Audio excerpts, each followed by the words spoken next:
Stokes theorem. Okay, क्या दिया question में? Using Stokes theorem evaluate integration of F dot D R bar. F bar दिया है and C is the area in the plane z equal to 0 bounded by circle दिया है। तो आप जरा समझो, सर्कल इसका मतलब क्या होता है? अगर आपको दिया है कभी भी X square plus Y square equal to 1, इसका मतलब होता है सेंटर क्या है इसका?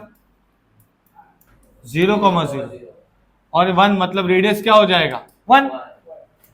तो इसका मतलब अगर मैं सर्कल बनाऊं ऐसा पूरा, तो ये ऐसे आपका सर्कल बनेगा। करेक्ट है कि नहीं?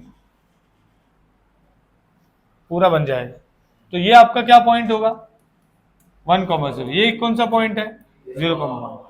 एक्स इज इक्वल टू 0 का मतलब क्या होता है? एक्स इज इक्वल टू 0 का मतलब क्या होता है? Y axis. और y इक्वल टू 0 का मतलब? तो ये आपका x एक्सिस है। यहां पर आपका एक क्या आ जाएगा? क्या आ जाएगा? y इक्वल टू 0 और y एक्सिस का मतलब x इज इक्वल टू 0। तो ये आपका क्लोज रीजन है। करेक्ट है? ओके, तो हमको करना क्या है? डेल क्रॉस एफ बार निकालना है। तो मैं सबसे पहले यहां पर डेल क्रॉस एफ बार निकाल लूंगा। ये हो जाएगा आई जे के, ये हो जाएगा del by del X, del by del Y, del by del Z. ठीक है, ये क्या है बेटा? 4xz, ये है माइनस वाई स्क्वायर और ये है वाई जेड। अगर मैं इसी को सॉल्व करूं डेल क्रॉस एफ बार को ही, तो ये क्या हो जाएगा? देखो, आई इसको विथ रिस्पेक्ट टू वाई करो तो बचेगा z। ठीक है, ओके, इसको विथ रिस्पेक्ट टू वाई करो, देखो बचेगा z, y का 1 हो गया। इसको विथ रिस्पेक्ट टू z करेंगे तो 0 बचेगा, माइनस j।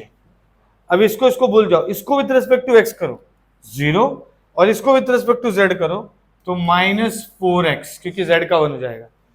और उसके बाद प्लस k है, k वाला इसको विथ रिस्पेक्ट टू x करेंगे तो 0 होगा, इसको विथ रिस्पेक्ट टू y करेंगे तो 0 होगा।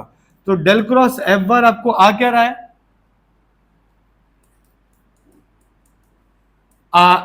Z I bar plus 4x J bar and 0 के बार। समझ में आया क्या?